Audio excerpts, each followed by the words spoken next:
bueno, ponlo también para que lidere y dirija entre mi pueblo y el tuyo y en tu familia.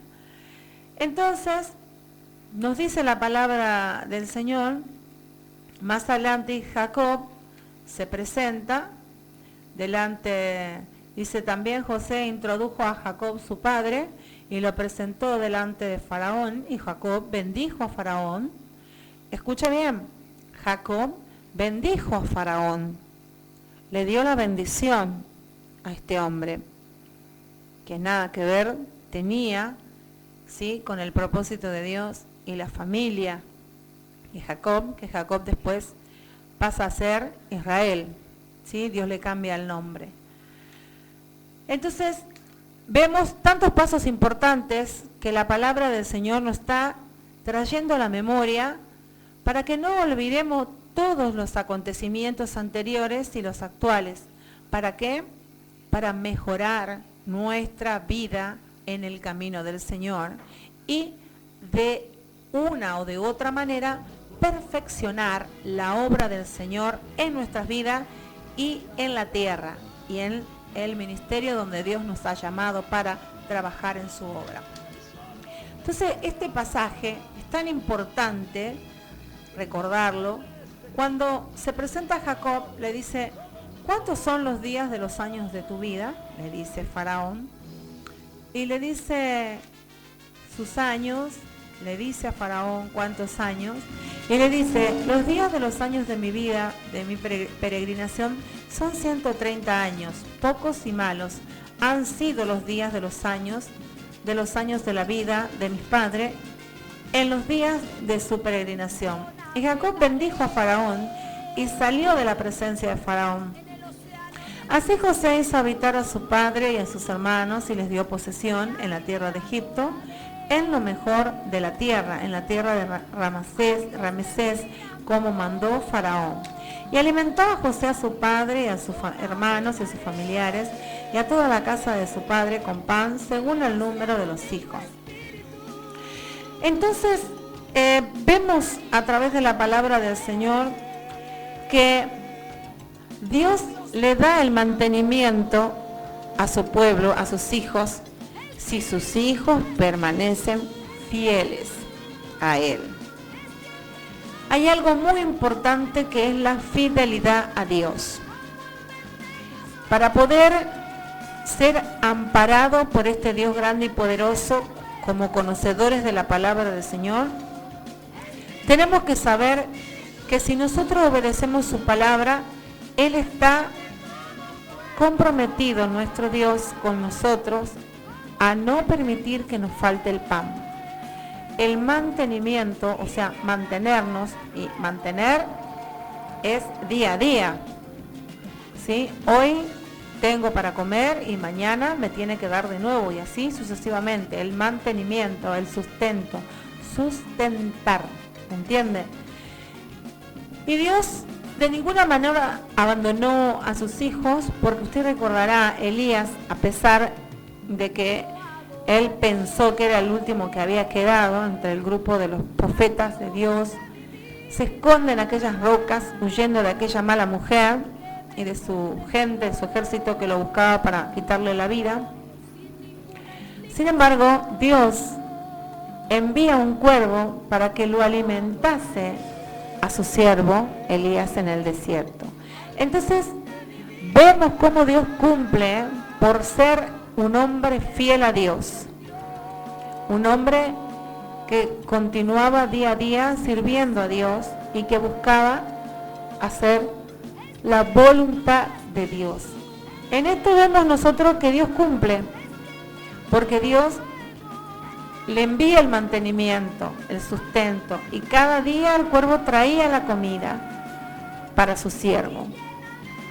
Así, de esta manera, Jacob es llevado hacia la tierra de Egipto a ser sustentado por Dios a través de Faraón y de su hijo José.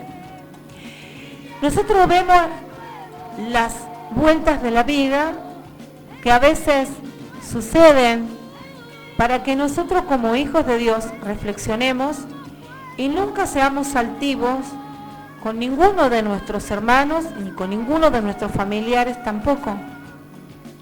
Porque a veces pensamos que tenemos todo a nuestro alrededor, como pensaban los hermanos de José, que bueno, su padre tenía su tienda, tenían alimento, tenían vacas, no faltaba el alimento para las ovejas, los animales, y no les faltaba el pan, y estaban prósperos, pero llegó un momento, un tiempo, que Dios iba a traer sobre ellos, pero que ellos lo ignoraban, porque ellos desconocían. Y esta es la verdad de la palabra de Dios, que cuando nosotros no queremos oír la voz de Dios, Dios no nos da a conocer el futuro con claridad. ¿Sabe por qué no nos revela Dios?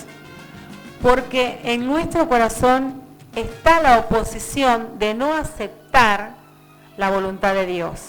Entonces, cuando nosotros no aceptamos la voluntad de Dios, que eran los hermanos de José, que no aceptaban la voluntad de Dios en la vida de José, que él fuese líder, que él fuese engrandecido entre todos ellos, siendo el menor, porque según en la antigüedad, desde un principio, tenía que ser bendecido primeramente el primogénito. Pero en esta situación, Dios cambia, ¿sí?, el sentido de la promesa. ¿Por qué lo hace? Porque Él es Dios y porque Él es Rey. Y a veces nosotros decimos, Señor, yo soy el hijo del pastor, o yo soy una persona capacitada, yo estudié en el seminario y yo tengo que ser el pastor en lugar de esta persona. ¿Me entiende? Y la obra de Dios no se trata de lo que yo ponga condiciones a Dios, porque yo le estoy poniendo condiciones a Dios, yo le estoy diciendo a Dios, en otras palabras, cómo Él tiene que hacer la obra y que yo sé más que esa persona. Y yo no puedo decir esto porque esto es el reflejo de lo que hay en mi corazón, que es la altivez.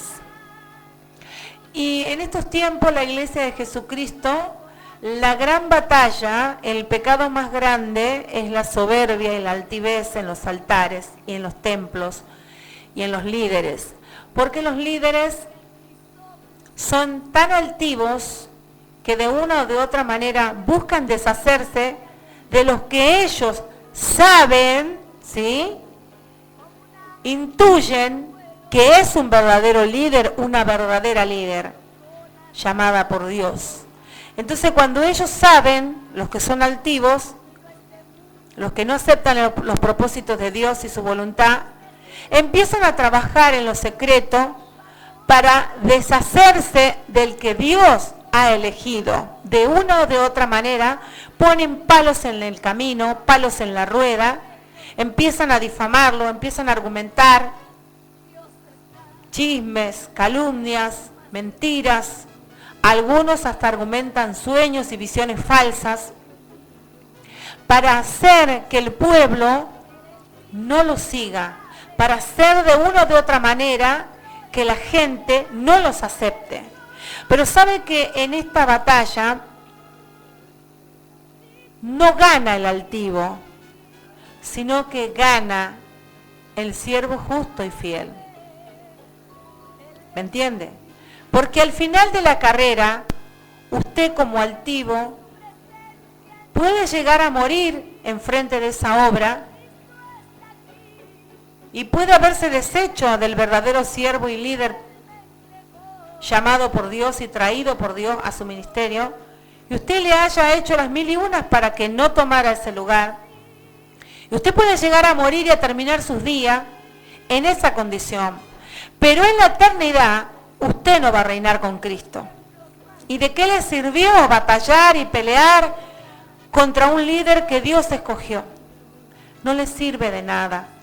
No nos sirve a nosotros como hombres, como mujeres, batallar contra los líderes que Dios ha constituido a través de su Espíritu Santo, a través de su voluntad. Porque al final de nuestra carrera, la corona no nos dará la gente aquí en la tierra, no nos van a dar nuestros familiares, nos va a dar nuestro Rey de Reyes y Señor de Señores. Por eso es que usted tiene que hacer la voluntad de Dios, no la de los hombres.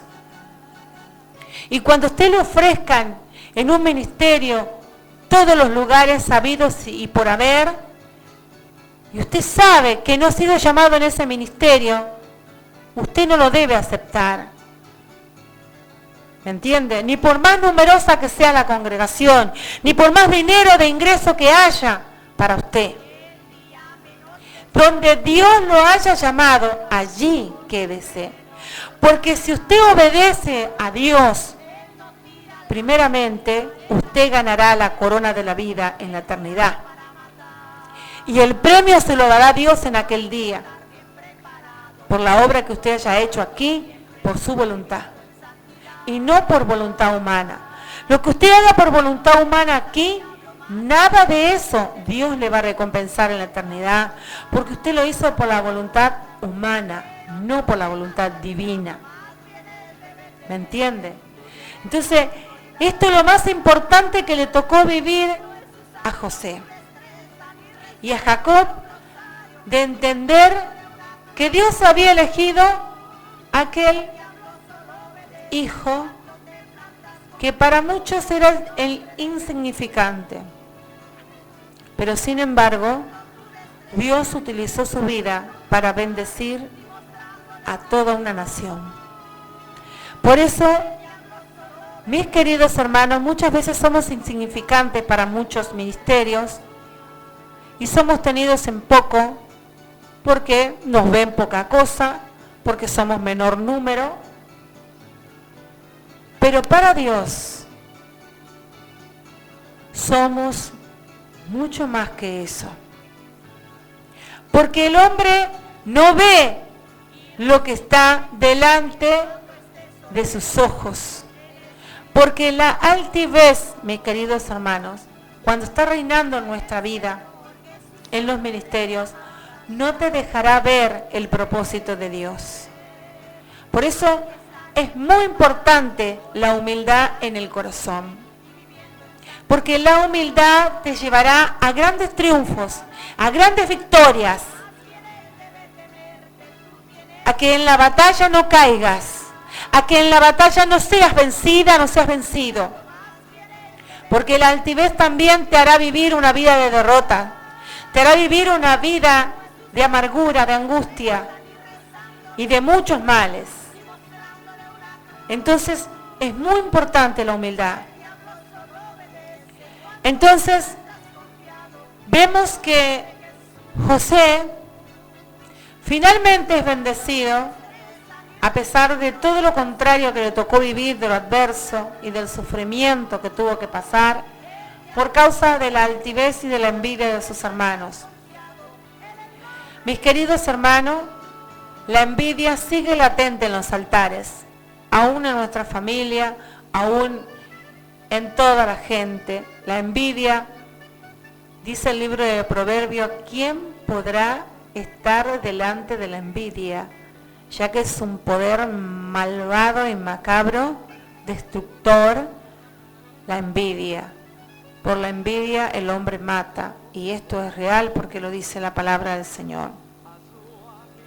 La envidia es algo que hubo en la vida de Saúl, es la historia de la Biblia más conocida, tanto en la escuela bíblica como en los púlpitos.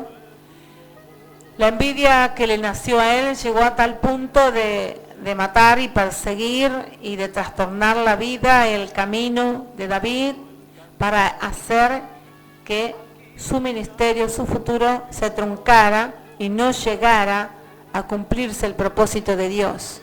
Y no estaba batallando Satanás en la vida de David y en el ministerio de David. Era su propio hermano, uno del medio de su pueblo. ¿Me entiende? Uno del pueblo. Un hombre que amaba a Dios. Un hombre que fue elegido por Dios, pero luego fue desechado y no pudo soportar el ser destituido de su reino. No pudo soportar. Y esto es lo que muchos líderes no pueden soportar. No quieren admitir cuando Dios los ha desechado, cuando Dios los ha hecho a un lado. Es muy importante razonar y aceptar la voluntad de Dios. Porque la voluntad de Dios no es muchas veces lo que yo quiero hacer o lo que a mí me gusta, sino que va en contra de mis deseos, porque va en contra de mi vida, en contra de lo que yo quiero. Porque la carne batalla con mi alma, ¿me entiende? Porque mi carne no quiere vivir la vida del Espíritu, pero Dios quiere que yo viva una vida en Espíritu, porque el Espíritu es el que va a ir a su presencia cuando mi cuerpo deje de vivir aquí en la tierra. Entonces, eso es lo más importante para usted como siervo del Señor, como sierva del Señor. Lo más importante para nosotros como servidores de la cruz de Cristo, como ministros, es que usted sepa, razone y entienda que lo más importante es hacer la voluntad de Dios, no lo que a mí me gusta. Porque si Dios me dice, María, quiero que dejes de hacer lo que haces, yo tengo que aceptarlo. Si Dios no me quiere más, seas tu nombre bendito, Señor, y me bajaré y dejaré surgir a otro. ¿Me entiende? Ese corazón tenía David. Ese corazón Dios quiere que lo tengamos, cada uno de sus servidores, para que nadie se crea más que otro.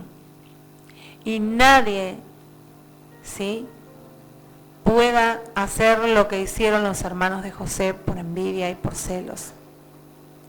Esto sucede actualmente en las iglesias. Los líderes pelean con otros líderes, los envidian, porque bueno, la gente quiere más al otro que viene de afuera, porque a veces hay motivos por los cuales el pueblo lo quiere, o porque es un verdadero líder, ¿sí?, y porque él no lo es, en realidad un líder llamado por Dios es un líder desechado. Entonces no se siente a gusto que el pueblo que él lidera se quiera ir o se incline su corazón a amar a otro líder de otro ministerio. Y esos celos no debe haber en el pueblo del Señor. Y usted me dirá, hermana María, eso es una misión imposible, porque ¿qué hombre no tiene envidia y celos?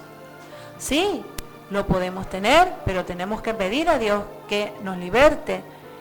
Tenemos que pedir, cada uno de nosotros se conoce, sabe lo que siente en el corazón, ¿sí? Y no pecar contra Dios e inventar e imaginar pensamientos calumniadores, obstructores, y poner palos en la rueda con argumentos no valederos en contra de otro ministerio, porque esto no es agradable delante de Dios.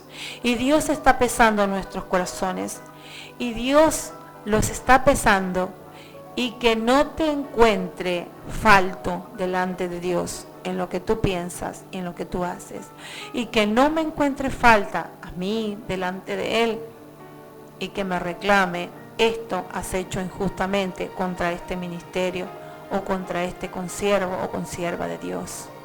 Hermanos queridos, es muy lindo sentarse con otro consiervo de Dios y charlar estas cosas cara a cara y decirnos lo que verdaderamente pensamos y sentimos, pero este es un sueño de María. María sueña en este siglo, en este tiempo final, que la trompeta sonará muy pronto y los verdaderos seguidores subiremos en las nubes con Cristo. Esa es mi fe.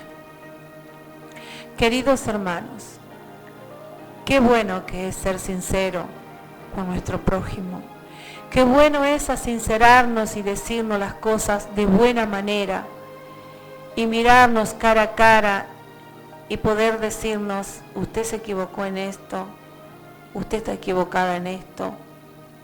Como hablaba en estos días con un hermano, y me hablaba un poquito sobre la política, me recuerdo, y me decía, Argentina está siendo castigada por el presidente anterior Kirchner, me decía este hermano. Y yo lo dejé hablar porque me pidió la palabra, lo escuché, todo lo que me dijo, y él no congrega en ningún lugar. Y nosotros le apreciamos en particular a este hermano, pero sabe, mi querido hermano, que cuando nos equivocamos para decir algo, tenemos que aceptar cuando nos equivocamos. Eso forma parte de la humildad y de esa manera ganamos las almas también. Y también ganamos el favor de nuestro Dios hacia nuestra vida para que Él haga misericordia. Y me decía, ¿por qué este presidente aprobó la ley igualitaria? Y permitió que hombres con hombres y mujeres con mujeres, entonces Dios, mire cómo le hizo pagar. Él murió, su mujer fue destituida del cargo y hoy mire el hambre que hay en nuestro país, está castigando a toda la Argentina. Y yo le dije, mi querido hermano, sé que la política mucho no nos compete como cristianos, pero del poder político depende el puesto laboral, depende la economía de un país, y de un país estamos nosotros ligados como pueblo del Señor. Así que nos guste o no nos guste, pertenecemos a este poder político y estamos ligados y comprometidos como iglesia en el aspecto espiritual de deber de clamar por Argentina y por los que nos lideran y de pedir a Dios misericordia por su pueblo para que nos liberte si este hombre es malvado y va a causar daño a la obra de Dios y a los seres humanos, que Dios ponga su mano y lo arroje. Esa es la oración del pueblo y ese es el conocimiento de la iglesia. Para eso fue puesta aquí en la tierra. Ahora bien, yo le decía a este hermano, yo le quiero hacer una pregunta a usted que me dice que sabe bastante y que me dice todo esto. Yo le voy a hacer una pregunta. Una persona que no está ligada a la iglesia evangélica, que no pertenece al pueblo de Dios, ¿puede ser castigada por la ley divina? ¿Sí o no? Dígame, ¿puede ser castigado? ¿Sí o no? Respondan ustedes de su hogar. Y puede enviarme un mensaje de texto al 15 49 17 89 21. ¿Puede hacerlo? Y estaremos en contacto. Y estaremos leyendo los textos bíblicos donde Dios nos enseña acerca de esto. Y él me dijo, no me respondía. Y yo le digo, yo quiero que usted me responda, porque Néstor y Cristina no son cristianos evangélicos, no son líderes espirituales dentro del pueblo del Señor. Por lo tanto, Dios no le puede demandar algo de lo que usted se refiere. Ahora bien, vamos al otro aspecto. Hombres con hombres, mujeres con mujeres, es un pecado que la Biblia lo condena y que Dios mismo lo condena. Ahora bien, si esta ley no era aprobada por el gobierno que estuvo antes, iba a ser aprobada por este gobierno o por el venidero de este, y sucesivamente así. Por alguno de estos poderes políticos tenía que ser aprobado, nos guste a nosotros como iglesia o no nos guste como iglesia. Y aquí también se manifiesta la altivez en el hombre. Aquí también puedo ver a los líderes que son altivos y los puedo conocer por lo que piensan, por lo que creen y por lo que dicen. Porque los hermanos de José tenían envidia y en la envidia estaba la altivez porque no aceptaban que su hermano José los liderara y los dominara. ¿Me entiende cómo viene en cadena todo el propósito de Dios? Y cómo Dios nos viene enseñando y haciéndonos reflexionar y haciéndonos pensar. Porque como iglesia tenemos que pensar antes de proferir un juicio contra alguien. Así que los que dicen que por esto estamos pasando esto, primero, le dije, mi querido hermano, a usted le falta lectura de la palabra, con todo respeto. ¿sí? Y yo, siendo una dama, le di la primera palabra a usted como caballero y lo escuché. Sí, pero este hombre prometió y puso la mano en por los santos evangelios, yo me comprometo y que la patria de Dios me lo demande. Eso dijo él y Dios se lo demandó. No, usted está equivocado. Usted está equivocado. Entonces no puede razonar. No puede razonar. Y vino una vez al culto acá y dijo que él estaba buscando un lugar para congregarse. No vino nunca más después. Y me dijo, hoy yo no me voy a ninguna iglesia porque todos nos sirven. Después de que yo le dije que él se equivocó, de decirle que él, porque entonces la palabra de Dios está de más en la tierra. Si nosotros lo vamos a condenar a la gente que no es líder religioso y que está liderando el poder político y que aprueba una ley como esta, que es el pecado, yo no lo puedo condenar, porque no es mi líder espiritual, no es un líder espiritual, es un líder del poder político. ¿Me está entendiendo, iglesia del Señor? No tenemos que mezclar las cosas de Dios con un poder político. ¿Me entiende? Tenemos que saber razonar y diferenciar. Por eso le leí, Jacob se reúne con Faraón y lo bendijo a Faraón. ¿Me entiende?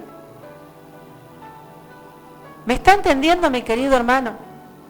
No le digo que usted apruebe el poder político, sino que usted medite un poco en todo esto, en todos estos sucesos, porque todos estos sucesos están escritos y han quedado vigentes y latentes hasta el día de hoy, y está esta poderosa palabra en nuestra mano, a nuestro alcance, porque es necesaria para nuestra vida, para saber diferenciar entre lo bueno y lo malo, para poder caminar conforme a la voluntad de Dios y no pecar contra Dios. Porque si yo voy a condenar al poder político por haber aprobado esta ley igualitaria, y si yo voy a decir que hay una maldición por esto, entonces ¿dónde están los hijos de Dios? ¿En qué lugar estamos situados nosotros como iglesia? Nosotros no tenemos nada que ver con el poder político. ¿Me está entendiendo? Pero sí tenemos la responsabilidad como ciudadanos de votar como corresponde. Y de pedir que Dios nos ilumine y elegir al que Dios nos ponga en el corazón. O deduciendo conforme a la conducta y conforme a la escritura y sacando de allí algo que yo puedo pensar que pueda traer algo bueno para la iglesia del Señor. Pero con la fe en Dios que Él va a poner, porque su palabra dice que Él saca y que pone reyes. Y por esa palabra cumplo con mi ley terrenal. ¿Me entiende? Porque así nos habla en los últimos libros, sometiéndose a las instituciones terrenales como corresponde. Escuche bien, no vaya a pensar de otra manera.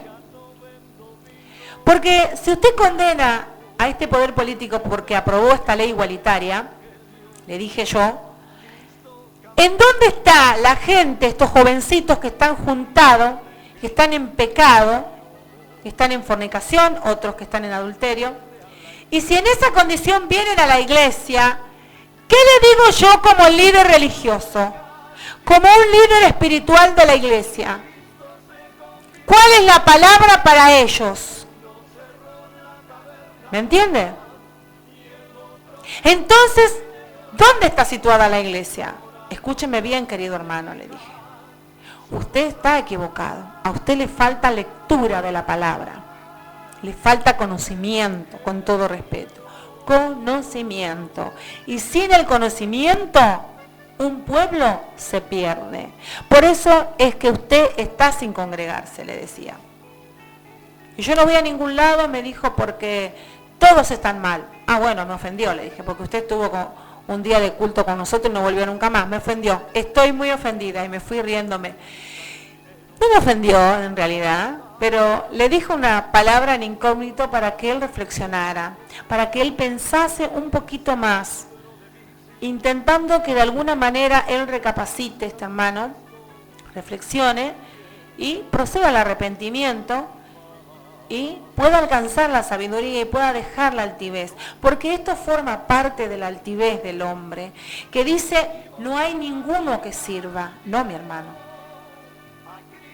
Eso no forma parte de la humildad de un hijo de Dios. Por eso Dios nos demanda humildad. Manso y humilde de corazón. Eso es lo que Dios nos demanda. Y Él está comprometido a sustentarnos en el resto de nuestra vida, si somos humildes de corazón. Por eso, mis queridos hermanos, usted debe saber que este Dios es tan grande y es tan poderoso que a Él no le cuesta nada extender su mano y bendecir tu vida. Te voy a dejar un pasaje en el libro de los Salmos 147, el verso 9, te voy a leer 3 versículos nada más, y que sean de mucha bendición en esta mañana para sus vidas. Él da a la bestia su mantenimiento, escuche bien, y a los hijos de los cuervos que claman. Así usted, ¿sí? Así usted, como ser humano, pienso que le debe cocinar para su bestia que tiene en su casa, tanto como la gallina, como un pato, como un perro, como un gato. El animal que usted tenga, usted seguramente le provee la comida. Porque Dios dice, Él da a la bestia su mantenimiento y a los hijos de los cuervos que claman. Dios alimenta a las aves del cielo, cuanto más a nosotros. No se deleita en la fuerza del caballo, ¿sí? No se complace en la agilidad del hombre, en la capacidad que pueda tener el hombre. Se complace Jehová en los que le temen y en los que esperan en su misericordia. Y creo que Jacob esperaba la misericordia de Dios y Dios respondió a tiempo y envió su socorro y lo libertó del hambre y lo llevó hacia un hombre inesperado que era Faraón, un hombre que estaba lejos, diríamos nosotros, de lo que él estaba haciendo para Dios, como Jacob, un hombre sirviendo a Dios, que estaba en medio del campo, del desierto, buscando hacer la voluntad de Dios. Pero lo importante de todo esto, mis queridos hermanos, es la actitud que tuvo Jacob delante de Faraón. Léalo, no se olvide. Léalo, que es muy importante. No se olvide en qué libro está, en qué pasaje se encuentra. Léalo, no se quede con lo que María compartió con usted la palabra, sino que usted lea, investigue en la palabra, busque los otros textos, averigüe, lea paso a paso y piense y pida a Dios que lo ilumine para poder comprender con toda humildad su palabra. Porque de lo contrario, si nosotros vamos a condenar a la gente que no sirve a Dios, o sea, si es un pastor que llega a ser presidente de nuestra nación, que puede llegar a pasar, y que él aprueba esta ley de matrimonio igualitario, entonces sí puedo decir que la ira de Dios va a descender y que Dios lo va a condenar a este hombre, si es un pastor, si es un líder religioso. Pero a una persona que no es un líder religioso, que está en el poder político y aprueba esta ley, algo más. Jesucristo dijo que en los posteriores días sería como Sodoma y Gomorra, que hombres con hombres y mujeres con mujeres, y el pecado avanzaría a pasos agigantados. Hermanos queridos, esto nos da a conocer a nosotros y nos dice a través de estos hechos que la venida de Cristo se acerca. Eso es lo que nos dice. Estas cosas que están, estos acontecimientos nos dicen que Cristo está viniendo por nosotros, de que su venida se aproxima más que nunca. Por eso, mis queridos hermanos, es muy importante ser humilde, es muy importante, porque si no hay humildad, usted carecerá de conocimiento y usted va a hablar como este hombre, va a hablar ignorancias y hará que la gente se ríe y hará que muchos se pierdan al oírlo a usted hablar de esta manera. O de lo contrario, crecerá gente en su congregación, en su ministerio, ignorantes, y dará a luz altivos, arrogantes, soberbios, ignorantes, que lo único que lograrán es hacer que el pueblo fracase, es hacer que las vidas se destruyan. Y Dios no nos llamó para destruir las vidas, sino para salvarlas. Queridos hermanos, no podemos condenar a una persona que no es un líder religioso y que comete esta clase de cosas, de pecado. Nosotros no podemos condenar. Pero sí sabemos que el pecado tiene su paga, claro que sí. Pero de una u otra manera, estos acontecimientos tienen que suceder porque Jesús lo dijo. Y no queramos nosotros como iglesia impedir que estos acontecimientos sucedan, porque estaríamos en contra de la voluntad de Dios. Porque Cristo dijo, en los últimos días sucederá esto, será como en los días de Noé. Será como Sodoma y Gomorra. Y si esto no se aprueba, esta ley, entonces no se va a cumplir lo que Cristo dijo. ¿Y usted lo quiere impedir? Yo no quiero impedir lo que Dios quiere hacer que suceda. Yo no quiero impedir el retorno de Cristo por mí. Yo por mí, Señor, ven ya. Llévanos que el pecado nos asedia cada día más. Gloria a Dios. Por eso, mis queridos hermanos, es muy importante la lectura de la palabra. ¿Sí? Esto ha sido Tiempo de Dios presentado por el Movimiento Cristiano Naciendo Antigua, quien ha estado contigo en esta mañana. María de Gaete, Dios les bendiga a todos ustedes. Será hasta el próximo día martes a las 21 horas. Estaré predicando nuevamente la palabra del Señor a través de este punto de su dial AM 1650 Radio El Mensajero. Y los días de reuniones son jueves 19:30 horas y domingos 17 horas. Escuela bíblica los días sábados a las 16 horas. El número de teléfono al cual se pueden comunicar con nosotros durante las 24 horas es el 15 49 17 89 21.